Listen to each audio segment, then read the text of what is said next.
Iran Israel के बीच जो युद्ध छिड़ा हुआ है और 13 जून को जो आपका इजराइल आपका जो ईरान में ऑपरेशन किया राइजिंग लाइन, जिसके बाद दोनों के बीच तनाव अभी बढ़ा हुआ है और इस तनाव में जो आम भारतीय हैं, जो छात्र हैं, वो इजराइल में भी फंसे हुए हैं और ईरान में भी फंसे हुए हैं। उनको निकालने के लिए भारत सरकार क्या कर रही है, भारत सरकार को बताना चाहिए। खबर आ रहा है कि इनके घर वाले काफी परेशान हैं और वहां पे जो स्टूडेंट हैं, जो वहाँ आम भारतीय हैं, वो भी काफी परेशान बताए जा रहे हैं। और विदेश मंत्रालय का भारत का कहना है कि जो ईरान में दूतावास है, जो आपका इजराइल में दूतावास है, दोनों जगह से हेल्पलाइन नंबर जारी किया गया है, जिससे जो आम भारतीय वहां पे हैं उस हेल्पलाइन नंबर पे संपर्क करें, उनको राहत पहुंचाया जाएगा। लेकिन जो विभिन्न इलाके में जो आम भारतीय फंसे हुए हैं, और खबर आ रहा है कि एयर स्पेस इजराइल भी बंद कर दिया है और ईरान भी बंद कर दिया है, जिसके बाद से अब हवाई जहाज से भी आप उड़ के नहीं आ सकते हैं। तो इन लोगों को निकालने के लिए भारत सरकार को कुछ पुख्ता इंतजाम करना होगा। तो वहीं खबर जिस तरह से आ रहा है कि ट्रंप साहब G7 का मीटिंग को बीच में ही छोड़ के अमेरिका लौट आए हैं, वाशिंगटन में बड़ा मीटिंग कर रहे हैं ट्रंप साहब। तो आने वाले समय में क्या अमेरिका इजराइल के साथ मिलकर क्या ईरान पर हमला बोलेगा? अब तो ऐसा ही नजर आता है, क्योंकि ट्रंप साहब का जो बयान आया है कि ये पूरा खेले को इस बार खत्म करने का फिराक में लगे हुए हैं ट्रंप साहब। तो आने वाले समय में ईरान के लिए मुश्किल हो सकता है। अगर इजराइल और अमेरिका दोनों मिलकर ईरान पर हमला बोला तो इराक वाला स्थिति हो जाएगा ईरान का। आइए पूरी खबर समझाते हैं। जो भारतीय फंसे हैं उनके बारे में भी जानकारी देंगे, वीडियो को अंत तक देखिएगा तभी समझ पाएंगे। नमस्कार, मेरा नाम विश्वजीत कुमार और आप देख रहे हैं वाक फॉर इंडिया न्यूज।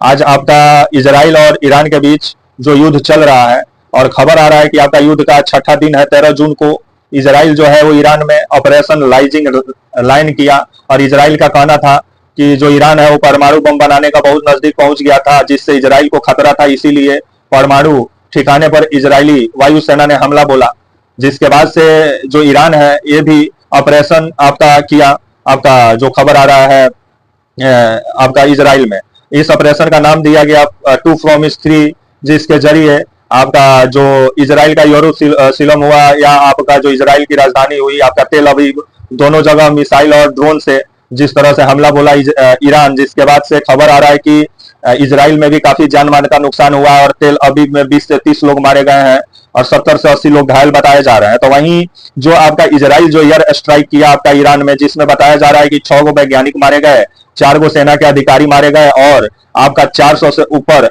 लोग मारे गए हैं, और जिसमें 90% आम आपके ईरानी बताए जा रहे हैं जो एयर स्ट्राइक में मारे गए हैं। ईरान में इजराइल का एयर स्ट्राइक में आपका 400 से ऊपर लोगों की मौत हुई है, जिसमें 90% आम ईरानी बताए जा रहे हैं जो इजराइल के एयर स्ट्राइक में जिनकी मौत हुई है। तो वहीं खास करके तेहरान जो ईरान की राजधानी है, वहां भी आपका इजरायली आपका एयरफोर्स के द्वारा एयर स्ट्राइक किया गया तेहरान में भी, और तेहरान में भी भारी बमबारी की गई, जिसमें सैन्य ठिकाने को भारी नुकसान पहुंचा था। नातांज में भी जो आपका परमाणु भंडार यूरेनियम का जो भंडार है, जहां 2 परमाणु रिएक्टर को तबाह किया गया आपका इजरायली वायुसेना के द्वारा। तो वहीं ईरान के विभिन्न इलाकों में जो 200 आपका लड़ाकू जहाज के साथ धावा जो बोली आपका इजरायली वायुसेना, जिसके बाद खबर आ रहा है कि विभिन्न ईरान के इलाकों में तबाही मचा और खास करके तेहरान में भारी तबाही मचा है, जिसके बाद से ईरान का भी कहना है कि इस हमले का बदला लिया जाएगा, जिसके बाद ईरान भी इजराइल पर ताबड़तोड़ बैलिस्टिक मिसाइल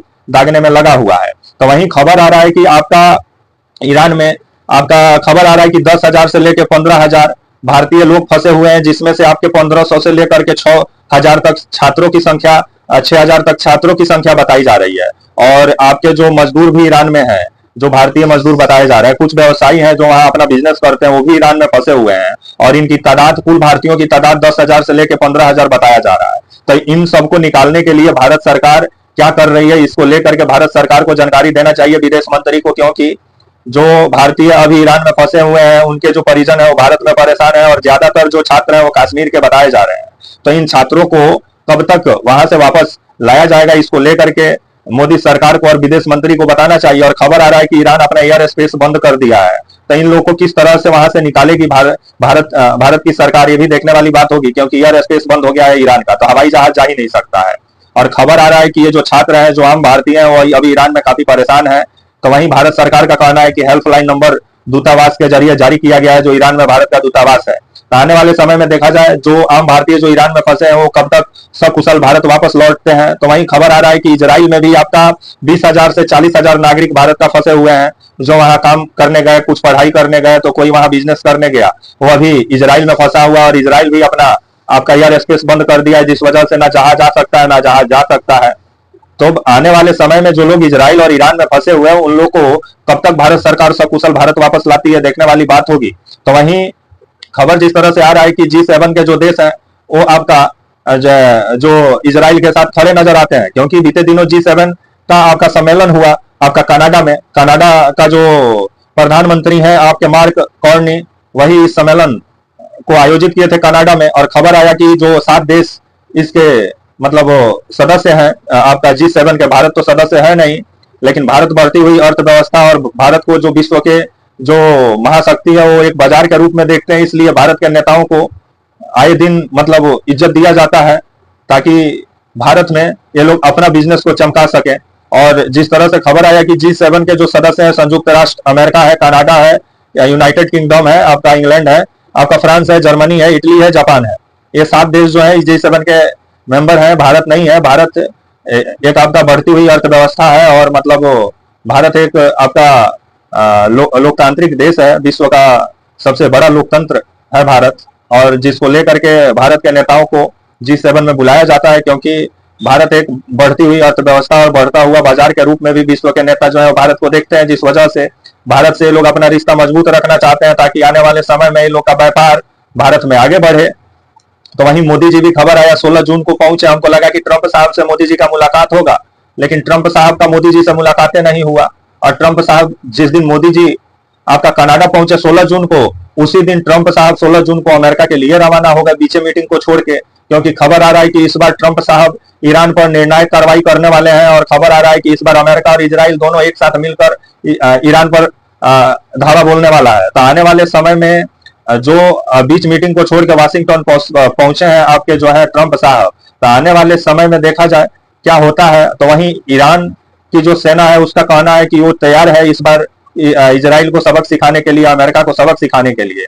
तो वहीं आने वाले समय में जो भारतीय ईरान और इजराइल में फंसे हुए हैं, उनको सकुशल कब तक भारत वापस लाया जाता है, और कब तक उनको सुरक्षित मतलब उनके घर तक पहुंचाया जाता है, देखने वाली बात होगी। तो वहीं मोदी जी G7 में शामिल होने के लिए पहुंचे, जहां G7 के जो देश हैं वो इजराइल के क्रूरता के साथ नजर आते हैं, क्योंकि इजराइल जो गाजा पट्टी में जो क्रूरता किया, जो बच्चों को मारा, जो वहां छात्रों को मारा, जो अस्पतालों पे बम गिराया, जो युद्ध अपराध किया इजराइल, उसको दोषी ठहराने के बजाय इजराइल का जिस तरह से पीठ थपथपाने में लगे हुए हैं G7 के जो आपके जो राजनेता, G7 के जो सदस्य जो देश है उनके जो राजनेता है, जिसके बाद विभिन्न सवाल खड़ा होता है। अब इन G7 देशों के जो राष्ट्राध्यक्ष है, इनका कहना है कि इजराइल जो कर रहा है वो सही कर रहा है, क्योंकि ईरान जो है वो आपका धार्मिक आतंकवाद को बढ़ावा देता है। कमाल की बात है। लेकिन जो इजराइल जो क्रूरता कर रहा है, इस पे G7 के नेता चुप बैठे रहे। भारत जो है, भारत अभी ना इजराइल को लेकर के कुछ बोला है, ना ईरान को लेकर के बोला है। भारत सिर्फ इतना ही बोल रहा है, दोनों देश शांति वार्ता करें और शांति स्थापित करें। लेकिन आने वाले समय में देखा जाए क्या होता है, कब तक शांति स्थापित होता है, और शांति तो कम नजर आता है। ट्रंप जिस तरह से इस बार झगड़ा को खत्म करने का उद्देश्य से जिस तरह से लड़ाई में कूदने वाले हैं, तो ईरान के लिए महंगा पड़ जाएगा इस बार का युद्ध, क्योंकि अमेरिका और इजराइल मिल के अगर धावा बोला तो ईरान का हाल हो जाएगा इराक वाला। लेकिन ईरान के सपोर्ट में है आपका रूस, तो आने वाले समय में अगर अमेरिका कूदा युद्ध में इजराइल के साथ, तो रूस भी कूदेगा, जिसके बाद ये युद्ध कहीं तृतीय विश्व युद्ध में तब्दील ना हो जाए। और खबर आ रहा है कि पाकिस्तान जो हम लोग का पड़ोसी है, वो ईरान के साथ खड़ा नजर आ रहा है। और पाकिस्तान का कहना है कि अगर ईरान जब बोलेगा तब परमाणु बम इजराइल पर छोड़ने का काम पाकिस्तान करेगा। तो आने वाले समय में ये युद्ध कहाँ किस तरफ जा रहा है समझ में नहीं आ रहा। और ट्रंप जो आग में घी डाल रहे हैं, तो कहीं आने वाले समय में अगर तृतीय विश्व युद्ध का शुरुआत होता है, तो ट्रंप उसके मुख्य कर्ता धर्ता होंगे, क्योंकि जिस तरह से ये आग को और बढ़ा रहे हैं। और इनका कहना है कि इस बार युद्ध को खत्म किया जाएगा। और जिस तरह से खबर आया कि जो ईरान के जो धार्मिक नेता है आपके आयतुल्लाह खुमैनी जो है, आपके जो खुमैनी जो धार्मिक नेता है ईरान के, क्योंकि सर्वोच्च पद ईरान का जो है वो धार्मिक गुरु का पद है, वो जो बोलेंगे वही ईरान में होगा, क्योंकि धार्मिक नियम कानून से, इस्लामिक धार्मिक नियम कानून से ईरान चलता है, और जिसका विरोध इजराइल भी करता है और अमेरिका भी करता है, और ईरान के भी कुछ लोग इसका विरोध करते हैं, क्योंकि लोकतंत्र के नाम पे 0 बटा सन्नाटा है ईरान में। तो आने वाले समय में अगर आपका अमेरिका इस युद्ध में कूदता है, तो ये युद्ध फिर कहीं तृतीय विश्व युद्ध का रूप ना ले ले, क्योंकि आपका ईरान के सपोर्ट में आपका जो है वो रूस ऑलरेडी है, चाइना भी नजर आ रहा है, पाकिस्तान भी नजर आ रहा है, आपका यमन भी नजर आ रहा है, आपका जो खबर आ रहा है इराक भी नजर आ रहा है, सीरिया भी नजर आ रहा है। तो आने वाले समय में जब ये दुनिया दो भागों में बटेगी तो तृतीय विश्व युद्ध होना तो निश्चित है। तो ये आने वाला समय ही बताएगा। लेकिन जो भारतीय इजराइल में और ईरान में फंसे हुए हैं, इनको कब तक सकुशल भारत लाया जाता है, देखने वाली बात होगी। तो वहीं जो खुमैनी जो धार्मिक गुरु हैं, उनका हत्या का साजिश आपका इजराइल रच रहा था, लेकिन ट्रंप साहब इस को लेकर के रोक लगा दी है, क्योंकि ट्रंप इजराइल के बड़का पापा है। वो ना बोल देंगे तो इजराइल कभी दोबारा वो काम नहीं कर सकता है, क्योंकि इजराइल चाह रहा था क्यों नहीं ईरान के धार्मिक गुरु जो है खुमैनी, उन्हीं को खत्म कर दिया जाए, लेकिन ट्रंप साहब इसको बीटू कर दिए और इस पर रोक लगा दिए। जिसके बाद खबर आ रहा है कि खुमैनी अभी ईरान में नहीं है और उनका जान को खतरा है, जिस वजह से वो रूस चले गए हैं। जो कुछ जो स्रोतों से जो खबर आ रही है उस हिसाब से। तो आने वाले समय में अगर अमेरिका कूदता है तो रूस ईरान के सपोर्ट में जरूर नजर आएगा। तो ये युद्ध कहीं तीसरा विश्व युद्ध का रूप, तृतीय विश्व युद्ध का कहीं रूप ना ले ले। लेकिन जो भारतीय हमारे जो फंसे हुए हैं, छात्र मजदूर व्यापारी जो वहां फंसे हुए हैं, उनको कब तक भारतीय कब तक सकुशल वापस ईरान और इजराइल से कब तक भारत सकुशल वापस आते हैं, देखने वाली बात होगी। तो वहीं आने वाले समय में तेल का भी दाम दुनिया भर में बढ़ने वाला है। भले भारत ईरान से तेल की खरीदारी नहीं करता है, 2019 के बाद तेल का खरीदारी करना ईरान से बंद कर दिया भारत, क्योंकि अमेरिका विभिन्न जो प्रतिबंध ईरान पे लगाया, जिसके बाद भारत अभी सबसे ज़्यादा तेल की खरीदारी रूस से करता है। और ईरान जो है वो अपना तेल रूस को भी बेचता है। अगर आने वाले समय में अगर ईरान और इजराइल का अगर लड़ाई और बढ़ा, युद्ध और बढ़ा, आज छठा दिन है, तो तेल आने वाले समय में महंगा होने वाला है। और विश्व में तेल को लेकर के एक बार फिर से हाहाकार विश्व भर में देखने को मिलेगा। तो वहीं भारत में भी तेल महंगा हो सकता है। भले हम लोग ईरान से तेल ना खरीदते हों, लेकिन ईरान रूस को तेल बेचता है, रूस से हम लोग तेल खरीदते हैं। और सबसे ज़्यादा तेल की खरीदारी अगर हम लोग करते हैं तो रूस से करते हैं। तो आने वाले समय में ईरान और इजराइल का जो युद्ध छिड़ा हुआ है, ये कब, इसको लेकर के भारत सरकार को शांति का पहल करना चाहिए, क्योंकि ईरान और इजराइल दोनों से भारत सरकार का रिश्ता बेहतर है।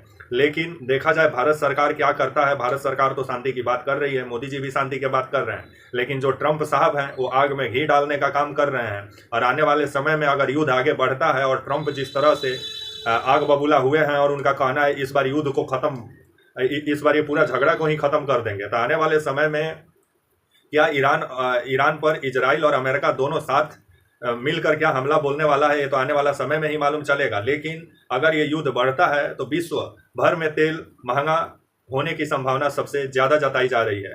तो वहीं जो भारतीय फंसे हुए हैं आपका इजराइल और आपका ईरान में, उनको कब तक भारत लाया जाता है, और इसको लेकर के विदेश मंत्रालय अपना कवायद भी तेज किया हुआ है। दूतावास के जो कर्मचारी हैं वो अभी ईरान और इजराइल में एक्टिव हैं।